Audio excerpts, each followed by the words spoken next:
Rome in the year 39 AD woke to a strange kind of quiet, not the peaceful kind. This was a silence so heavy that even the usual roar of the markets couldn't cut through it.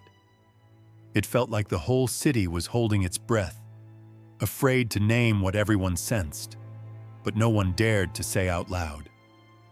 Up on the Palatine Hill, where white marble caught the dawn and almost glowed, the imperial palace looked like a world apart, isolated, imposing. Watching the city from above its 7 hills, like a witness guarding a secret too dark to speak. And behind those walls, something was taking shape. Not a casual court rumor, not another political scheme like Rome had seen 1,000 times before. Whatever was happening there had the power to shake even the oldest senators, men who'd spent their lives staring into the shifting face of power and not blinking. Some swore they had heard whispers drifting through the halls at night. Others claimed the palace corridors carried echoes that didn't belong to any human voice. But on one point, everyone agreed. The empire was changing, and not for the better.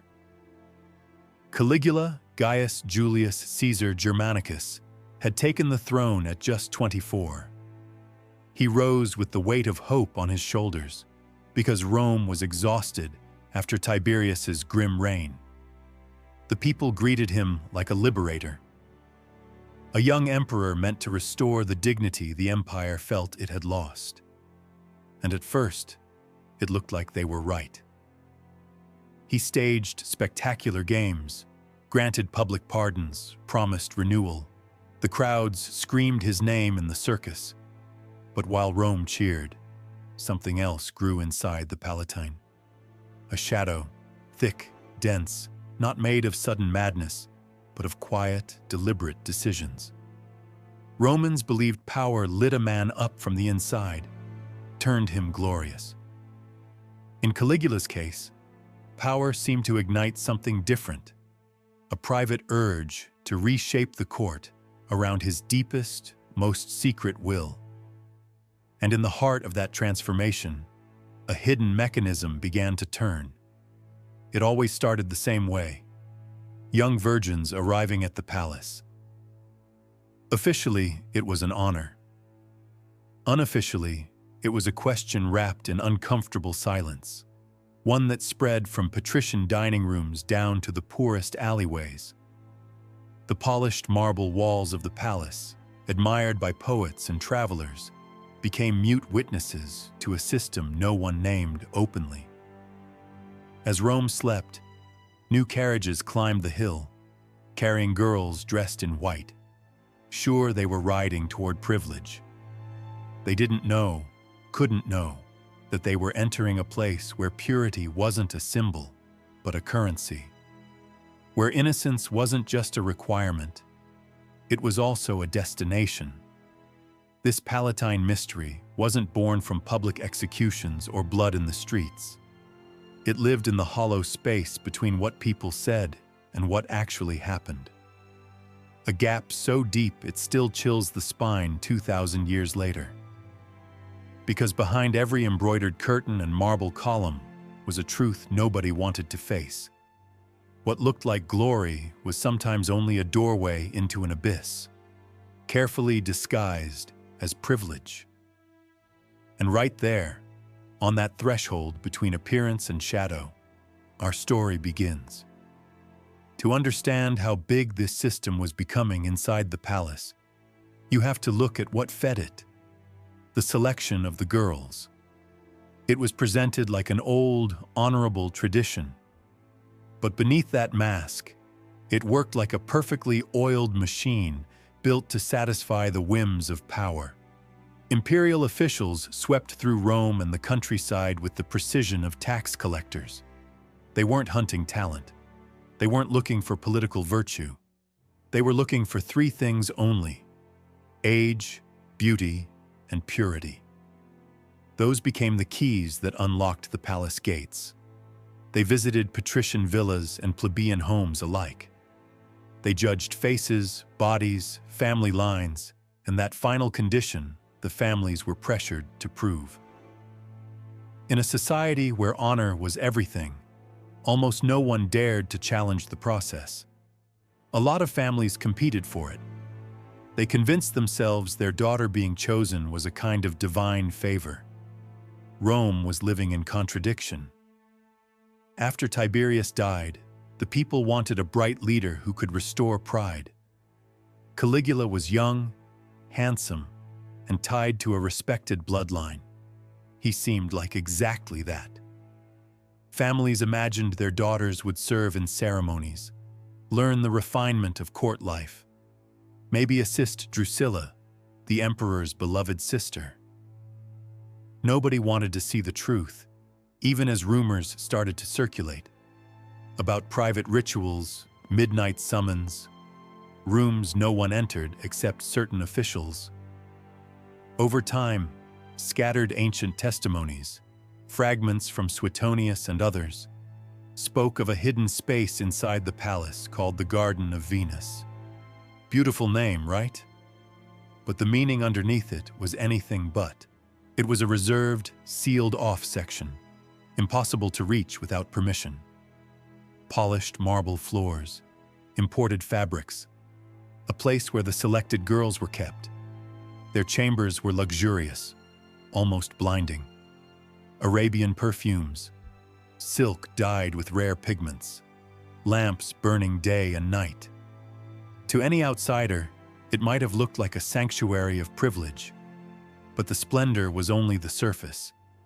The Garden of Venus was a subtle captivity, a place where nothing hurt immediately, but everything inside you did. The girls couldn't leave without permission. Servants were assigned to them, smiling, attentive, yet their real job was to watch. There were no clear schedules, no explanations. Every day began the same way, with uncertainty. And that uncertainty was the real weapon. No girl knew when she would be called, or why, or what waited beyond the door that connected the garden to the emperor's private halls. The waiting became a constant echo, reminding them they controlled nothing. It was all designed to gently break the will, to turn them into obedient shadows inside a system that never had to confess itself aloud. On special occasions, the girls were displayed, walked through corridors like living symbols of imperial prosperity. Their white tunics, supposed to represent purity, stood in cruel contrast to the unspoken truth no one dared to name. And behind the scenes, secret records were kept on wax tablets. Each girl logged like property: name, age, appearance, behavior. This wasn't a passing indulgence. It was an institution, a calculated structure made so nobody could interfere and nobody could ask too much. In that closed world, where sunlight barely entered and every gesture was watched, the story of one girl began to form. A story that would show just how completely the imperial court could consume even the most innocent soul. Her name was Livia. She was only 14 when her life was reshaped forever. Born into a respectable family, raised on courtesy, discipline, obedience. When the imperial officers arrived at their door, her father took it as a blessing. Her mother felt a fearful kind of pride. In Rome, prestige was survival. Sending a daughter to the palace wasn't seen as losing her. It was seen as climbing higher. No one, not even her parents, stopped to ask what lay behind that honorable invitation. On the day she left for the Palatine, Livia wore a freshly woven white tunic and an amber necklace her mother had saved for years for a special occasion. As the carriage rolled over the stone streets, the city seemed to watch. Some looked at her with admiration, others with envy and a quiet pity. But nobody said what they feared most. That imperial glory always came with a price. Livia's first days in the palace were disorienting. There was no harshness, no open cruelty. Instead, she was met with a careful, artificial kindness. perfumed baths with exotic oils, silk robes so soft they seemed to melt between her fingers. Honeyed fruits she had never tasted at home. Servants smiling at her every movement. It was too perfect, too staged. The hospitality wasn't meant to comfort her. It was meant to disarm her. Livia, like many girls her age, still believed in the romantic idea that virtue was rewarded. She thought she might serve Drusilla or join a ceremonial entourage, learning song, dance, philosophy.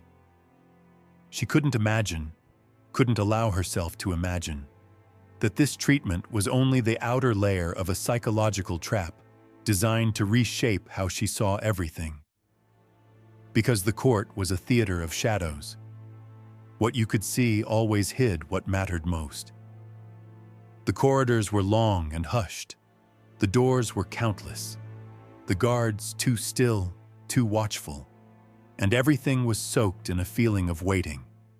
Waiting without explanation, but never without purpose. Then, one evening, the summons came. Servants entered her room without raising their voices, like they were repeating a ritual they'd done 100 times. They handed her a different white tunic, finer than the others, almost translucent under lamplight. For the first time, Livia felt a tremor under her skin. She didn't know why, but something in the fabric, in the servant's eyes, in the tightened air, told her she was stepping through a door that couldn't be unopened. They led her toward the grand hall. Pink marble columns held up a gilded ceiling. A banquet was underway, honoring distinguished visitors. The air was thick with incense, music, low laughter. And there, reclining on an ornate couch, was Caligula, the young emperor whose smile never reached his eyes. The room's gaze swept over her like an inventory. Not admiration, evaluation. Livia felt her identity start to peel away, as if she were being reduced to a figure, a symbol, an object inside a story she didn't understand. And when she was forced to walk between the tables, the murmured comments, the held-back laughs, the ambiguous gestures turned into invisible blades. No one touched her yet, but humiliation wrapped around her like a weight, bending her inward until she couldn't breathe right. The moment broke when the emperor spoke her name for the first time. His voice was gentle, almost kind, yet it carried an authority that left no space for her will. In that instant, Livia understood, even if only faintly, that the life she'd imagined was already gone. The palace wasn't a sanctuary, it was a machine, and she had just become part of its darkest gear. After that first night, Livia realized what happened wasn't some strange accident or a one-time indulgence. It was a ritual, a procedure. Something repeated again and again with almost administrative precision. And the most disturbing part wasn't even the act itself, but the structure holding it up.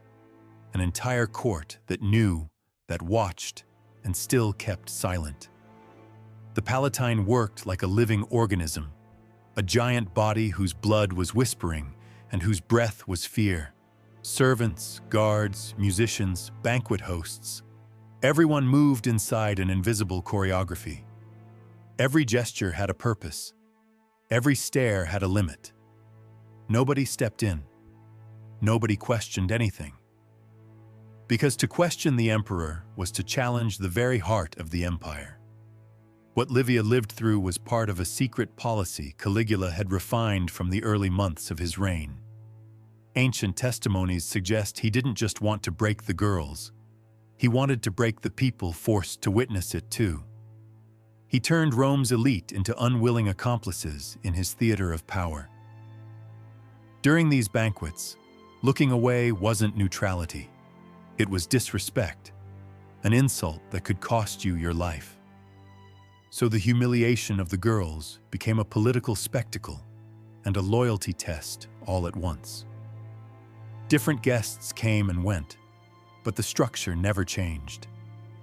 The girls were presented like sacred furnishings of the palace, living proof that the emperor's reach was absolute. Their backgrounds didn't matter. Their dreams didn't matter.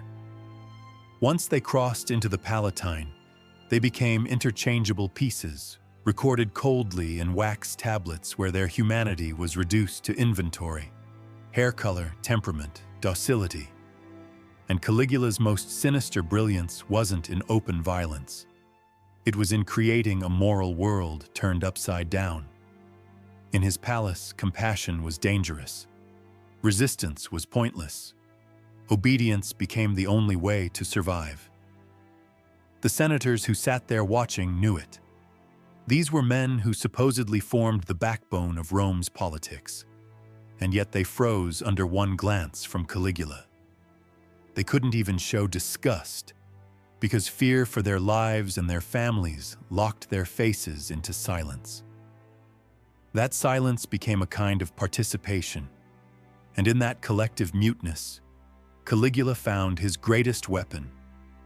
He didn't need chains. He had the indifference of the powerful. Sources mention private auctions held during certain evenings. Caligula would select one or two girls and offer them temporarily as favors to officers or senators he wanted to reward or trap. These men accepted not because they were eager, but because refusal was unthinkable. Saying no meant defying the emperor's divine will. Saying yes meant becoming part of the machine. And in a hall full of fear, responsibility dissolved into the air. Nobody acted from free desire, and yet everyone acted. What Caligula enjoyed wasn't just what he did, but seeing how far others would go in their silence. He tested Rome's moral limits the way someone tugs a rope to see when it snaps. But the rope never snapped. Rome, the city that conquered half the world, couldn't find the nerve to confront one man in its own living room. Over time, the ritual stopped shocking anyone. It became procedure. New girls were trained by older ones. The older ones had already learned that resistance brought punishment, not always visible, not always bloody, but unpredictable and humiliating. Isolation, public exposure, sudden withdrawal of comforts. Symbolic punishments meant to crack the spirit without spilling a drop of blood. Every cruelty wrapped in the language of favor, tradition, imperial service. So abuse stopped being an exception and became a nameless policy of state, kept alive by fear, convenience, and voluntary blindness. And right at the center of it was Livia, trying not to lose herself completely while the palace reshaped her according to her master's whims. The machine kept turning. The Palatine, satisfied like a fed beast, continued devouring innocence in silence. From the outside, the Garden of Venus still looked like a luxurious sanctuary. The girls slept on beds draped in Eastern cloth, breathed expensive perfume, ate fruit most Romans would never taste. But inside the Palatine, abundance wasn't kindness. It was strategy. Control so refined that many girls needed weeks to understand they were prisoners. The real prison wasn't marble walls. It was uncertainty. Every morning they woke with no idea whether they'd be summoned or left to wait in silence. At first, the waiting felt unsettling. Then it became torture. There were no schedules, no explanations, no way to predict anything. The mind craves patterns to feel safe, so Caligula destroyed patterns on purpose. Ancient notes describe girls developing what we'd now call severe anxiety.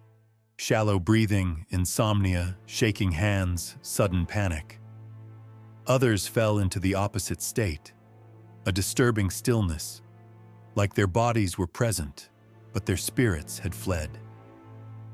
Imperial doctors recorded loss of appetite, long silences, episodes of disassociation. They couldn't name the cause, but they knew they weren't seeing simple illness. They were seeing souls cracking under pressure. The palace's flawless beauty became a warped mirror. Over time, the girls stopped recognizing themselves. Livia remembered, only faintly, what it had felt like to be a child. As weeks passed, memories of home blurred. Her mother's voice, the smell of her family garden, her little brother's laughter. They faded, replaced by a routine where she wasn't living her life. She was watching it decay from the corner. Caligula perfected a psychological technique scholars later called a double bind. He alternated cold cruelty with calculated kindness. He might ignore a girl for days, then suddenly send her a jewel, or invite her to serve him personally at dinner. That emotional whiplash broke resistance and created dependence.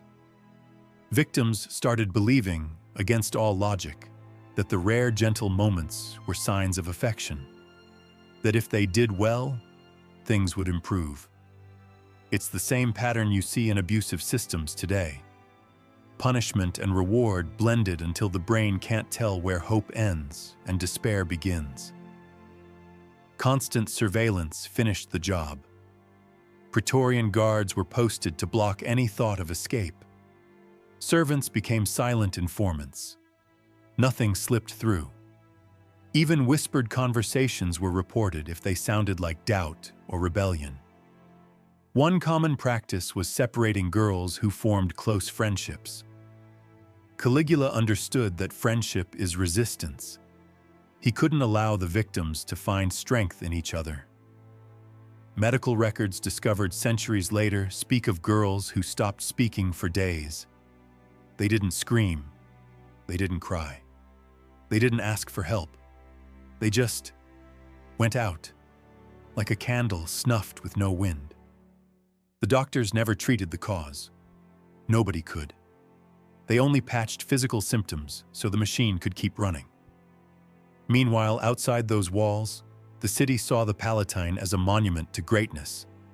Few imagined that behind the shine were corridors where daylight never seemed to enter, and rooms where silence was so thick a deep breath could sound like a shout.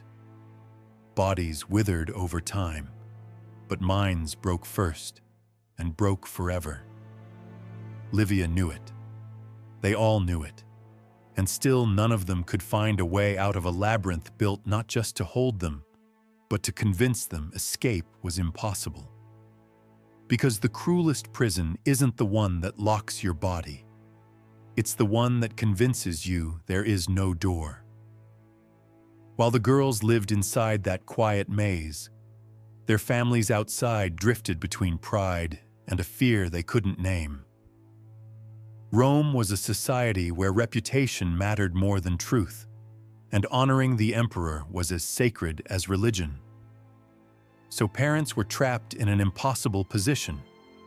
They had to show gratitude publicly, while privately imagining horrors. One of the darkest historical fragments that shows this tension is a letter from Ennia, the wife of a Roman senator, found centuries later in church archives. In it, she describes the silent anguish consuming her family since her 15-year-old niece had been chosen for palace service. Months passed with no news. When the family finally bribed a trusted slave for information, what they learned left them numb. The girl wasn't the same. Ennia describes a brief, almost ceremonial meeting where her niece appeared with a smile that never reached her eyes. She'd lost weight. She spoke little. Her hands moved with a nervous restlessness she'd never had before. But what shook Ennia most was the girl's gaze, empty, distant, like the soul behind her eyes had stepped away. Ennia wrote that it was the face of someone breathing, but no longer living. And even then, the family had to act grateful.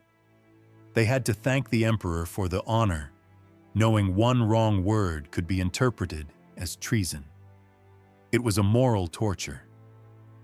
Parents were forced to live inside a lie that stole their daughters, while the lie also protected them from immediate punishment. Their passivity wasn't a choice. It was the only defense left. Family visits were staged down to the smallest detail. Before each encounter, the girls were prepared like living dolls, perfect dresses, flawless hair, strict instructions about what to say and how to smile. They were ordered to insist they were treated with honor, that palace life was privilege, that nothing bad happened behind marble doors. Every word had to paint the garden as a blessing, but each sentence carried a silent threat. The girls knew that if they strayed from the script, if they showed sadness, pain, fear, they would be punished afterward. Not with obvious violence, but with sharper psychological tools, harsher isolation, closer surveillance, stripping away whatever tiny sense of safety they'd managed to build. Parents lived in denial not because they were stupid, but because accepting the truth meant accepting they couldn't save their daughters. And that helplessness was unbearable. So many chose to believe the rumors were exaggerations, that their child was fine, that the court was strict but honorable. Rome was expert at turning silence into virtue. There are documented cases of girls who, crushed by the pressure, took their own lives, not as physical desperation, but as the only way to reclaim a shred of control. The palace hid these deaths as unfortunate incidents. Fresh girls were selected to replace them, as if tragedy were just an administrative hiccup in a system too powerful to stop. In that toxic mix of absolute power, political fear, and family duty, the truth stayed trapped inside Palatine walls, and the families, forced to thank the very system destroying their daughters, became unwilling gears in the imperial machine. Because few things strengthen an unjust regime more than the silence of people who have everything to lose. To understand why the Palatine system could exist without real opposition, you have to look beyond Caligula himself and into the legal, cultural, and political framework holding Rome together. In Rome, authority wasn't just a structure. It was a shared belief, almost a religion. And that belief said the emperor wasn't an ordinary man. He was living law, the point where tradition, faith, and military power fused into one body. In that world, the girls sent to the palace had no tools to defend themselves. Roman law placed women under the absolute authority of the pater familias. A father held power over his daughter's life in a way we can barely imagine now. He could marry her off, punish her, sell her, even decide her fate outright. And once a girl entered imperial service, that authority transferred to the emperor. What families saw as social elevation was, for the girls, the final loss of legal protection. There was no law they could invoke, no court, no magistrate, no priest who could challenge the emperor's desire.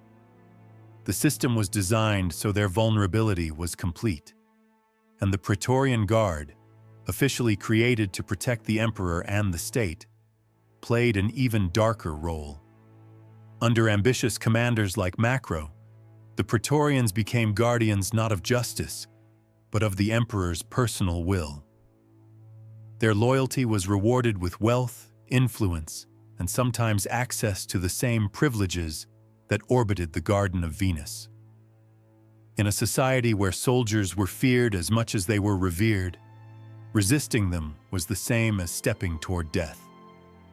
Corruption wasn't a flaw in this system. It was fuel.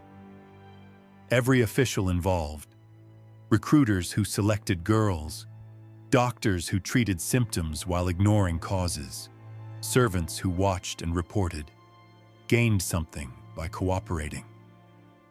In Rome, where everything could be bought, from votes to verdicts, loyalty became a commodity. The abuse survived not because it was invisible, but because the people who mattered most chose not to see. And they did it for different reasons. Some were terrified, others were greedy. Some couldn't even imagine a world where their voice might matter. Rome's hierarchy was suffocating. A senator could tremble at an emperor's glance the way a slave trembled at his master's whip. Fear had a universal language in the empire. Even more unsettling was the cultural attitude toward young women in a deeply patriarchal society. Girls were viewed mainly as tools of alliance and lineage. Their psychological suffering held little weight. A daughter's tears were lighter than the chance of securing imperial favor. Female emotion was dismissed easily as weakness or hysteria. So the system found a quiet justification. If society didn't value these girls' voices, why would the palace? Caligula didn't need to invent a way to break them. He simply exploited the machinery Rome had already built, an order where the vulnerable, especially young women, were always placed at the weakest point. His cruelty wasn't born from nowhere. He just pushed Rome's existing imbalance to its most horrifying extreme. And history teaches us something here. The worst abuses don't happen in a vacuum. They happen where inequality is already normal, where power already has too few barriers. Caligula lit the flame, but the fuel had been stacking up for centuries: law, tradition, and silence. In that fertile ground, the Palatine became the perfect stage for tragedy to repeat again and again, as if the ritual itself existed to prove one brutal principle. Nobody, absolutely nobody, was beyond the emperor's reach. But even absolute power has limits, and the moment those limits were tested would mark the beginning of the machine's collapse. The machine that had swallowed Livia and so many others. The end didn't come from compassion. It didn't come from moral awakening in Rome's elite. It came from politics. Cold, bitter politics. And a conspiracy hidden inside the Praetorian Guard itself. Cassius Chaerea, a tribune Caligula had humiliated repeatedly, gathered other officers who carried the same resentment. They weren't seeking justice for the palace's invisible victims. They wanted to restore their own wounded honor and to end a reign that had pushed Rome past the edge of stability. On January 24th, 41 AD, in a palace corridor lit by flickering torches, history turned.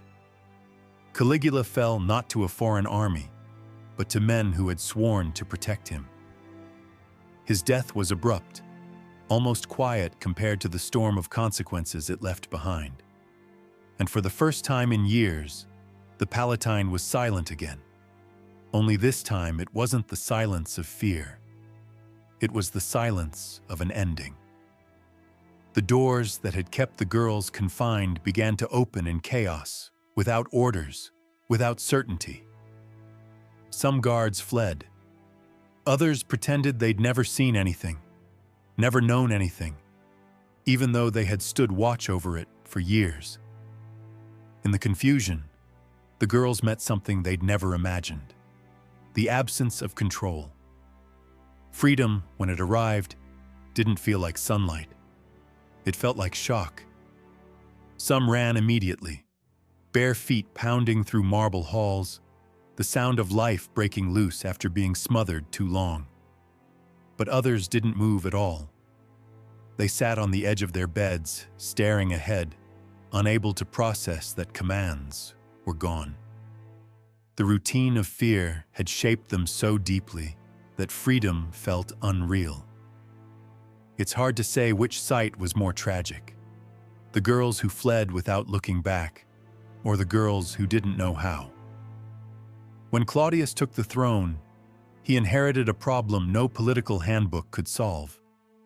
What do you do with the girls of the Garden of Venus? To acknowledge what happened would mean admitting Rome, self-proclaimed cradle of civilization, had allowed an institutional system of abuse inside its sacred heart. Claudius, cautious and practical, chose the most convenient path: silence. The girls were returned discreetly to their families. No ceremonies, no apologies, no explanations. Just covered, quiet wagons rolling down from the Palatine into the city streets. Alongside each girl came gifts, coins, fabrics, precious objects. These weren't rewards. They were bribes.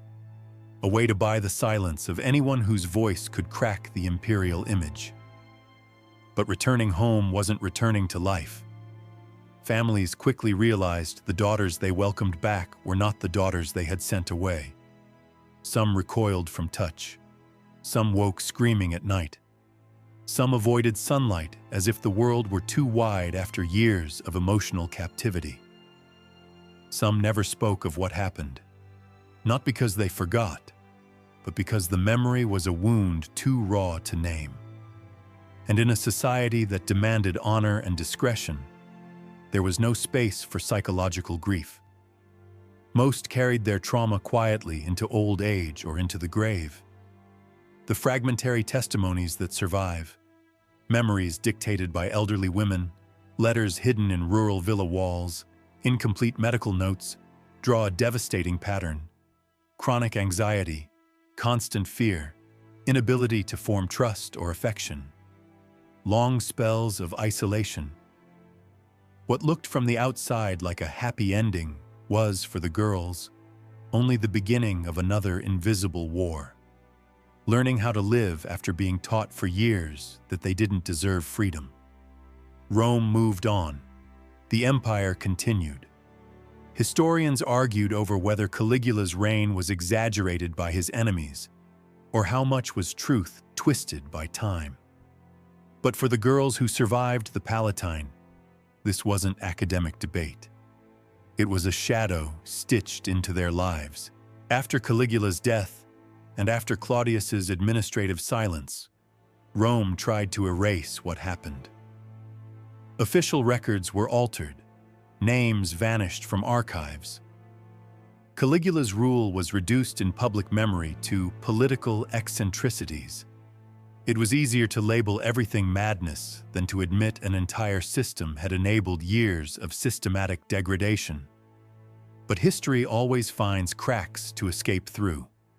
Wax tablets, secret letters, memories recorded decades later. These fragments reveal a consistent core that defies minimizing. A hidden Rome never carved into monuments, never spoken in triumphal speeches, yet breathing through the quiet testimonies of the young women who lived what others wanted forgotten. Modern historians still debate details. Some insist the stories were inflated by political rivals of the Julio-Claudian dynasty. Others point out that multiple independent sources describe similar dynamics, suggesting the heart of the story is real, even if time distorted some edges. But beyond the precision of every scene, one thing is undeniable. Caligula operated inside a structure that placed limitless power in one man's hands. And where power has no limits, suffering repeats itself. The Palatine tragedy wasn't only the work of one tyrant. It was the symptom of a society that prized public honor over human integrity, that treated silence as virtue, and that viewed vulnerable people as replaceable pieces. The girls entered the palace as daughters of Rome. They became anonymous shadows not because of what they did, but because of what the system allowed to be done to them. And here is where this story becomes a mirror aimed at us. We don't live under emperors anymore. But the logic of silence is still alive. Institutions still exist where prestige outweighs truth, where victims are pressured into quiet by fear of social ruin or financial punishment, where complicity hides behind tradition and abuse wears a respectable mask.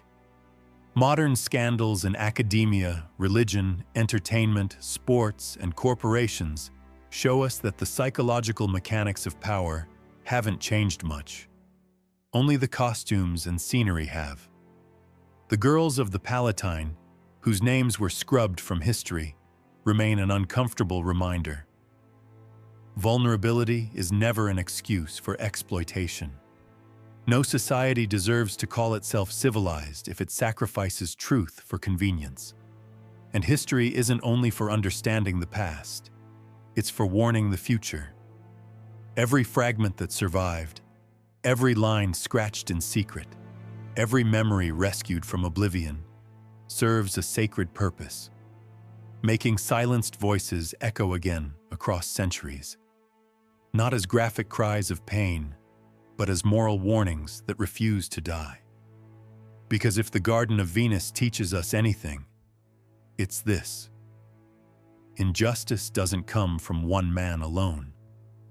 It comes from the system that lets him exist, from a society that looks away, from a collective silence that can be more destructive than any single tyrant's hand. And as long as silence remains possible, stories like Livia's and the countless others we will never know by name will keep repeating in new forms, in new places, under new faces. So remembering isn't archaeology. Remembering is resistance. And that's how we end this journey. With the certainty that memory, even when it reaches us in fragments, can still shine into corners where darkness once tried to rule forever.